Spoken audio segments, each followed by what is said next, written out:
Amakuru yacu reka tuyaramburire hano mu Rwanda. Abantu benshi bazi ko tubabwira inkuru zize bipapirano, ariko kuri uyu munsi noneho turagira ngo tubabwire inkuru nzima. Ni inkuru iri guca kuri za social media zigiye zitandukanye ndetse hirya no hino, aho biri kuvugwa ko umuhanzi bita Yampano yamenyekanye ku ndirimbo nyinshi cyane harimo Metresa n'izindi bita ngo Nzagafata. Bigaragara yuko ko rero yashyize amashusho ye y'ubwambure hanze agaragaza igitsina. Ni ibintu byavugishije abantu benshi cyane ku nkoranyambaga, kuko ibintu yakoze ntabwo byemewe. Bivugwa ko ashobora kuba bamubonye bamufunga igifungo kiri munsi y'imyaka nk'itatu. Ngiye tugiye kubana rero aracyari muri iki kiganiro. Niba ureba iyi video rero ukaba ureba ukuntu imeze, yikurikirane bita utere comment umbwira ati iyi video uko imeze, ndaje mu kanya.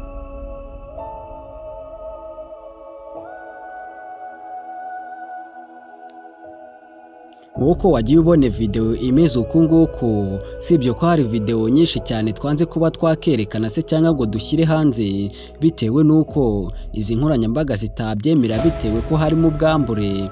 Ariko ntago bishobora gukunda. Ushobora kuba washaka iyi video wenda ya Yampano yambaye ubusa, nkayikohereza washyize nimero yawe muri WhatsApp se cyangwa muri comment, ukareba uko bimeze. Yampano rero bivuga ko ni nyuma yaho yanyweye ibiyobyabwenge byinshi cyane rero uwo munsi, bikaba byaratumye rero akora ibintu bitakagombye kuba byakorwa. Rero yisamye yasandaye, rero amashusho ye asakarwa kuri za social media. Bivugwa ko ashobora kuba yaragambaniwe se cyangwa umukobwa bari bari kumwe, akaba ari we wafashe aya mashusho akaba yayashyira hanze. Yampano rero akimara kuba yabona aya mafoto rero ese cyangwa nka video, yahise ajya kwiregura kuri RIB avuga yuko ko batangiye gufata amavideo yose bakayashyira hanze, bitewe nuko yabikoze atabishakaga kandi atarazi yuko byari kuba byajya hanze.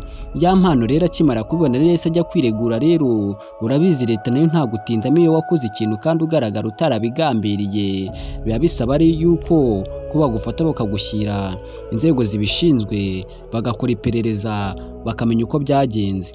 Rero Yampano rero akimara kubona yuko ko ibintu byakomeye cyane na leta yabijemo, yahise yiga umugambi wo kuba yacika. Na n'ubu arimo gushakishwa, ari gushakishwa rero n'inzego z'ibanze se cyangwa n'inzego zishinzwe umutekano, investigation ariyo bita RIB, kuko amashusho y'urukozasoni nk'ariya ntago yigisha. Se buriya ibintu nkabira kuko ntago byakagombye kuba byakagombye kwerekana kuriya umuntu wari warubatse izina rimeze nka kuriya.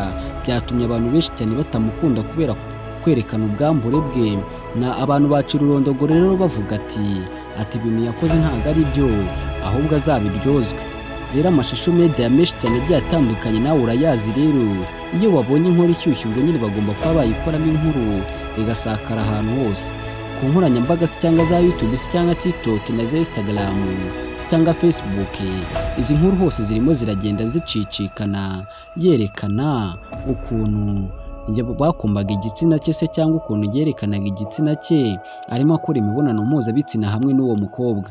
Rero niba wabonye iyi video rero uburyo bari bameze, rero nawe byahita biguha ishusho y'imibonano mpuzabitsina. Hari video nyinshi cyane tutigeze tubereka. Nuramuka ukeneye iyo video usigemo nimero yawe muri comment, ndaza kuza kukwandikira kuri WhatsApp nyiguhe.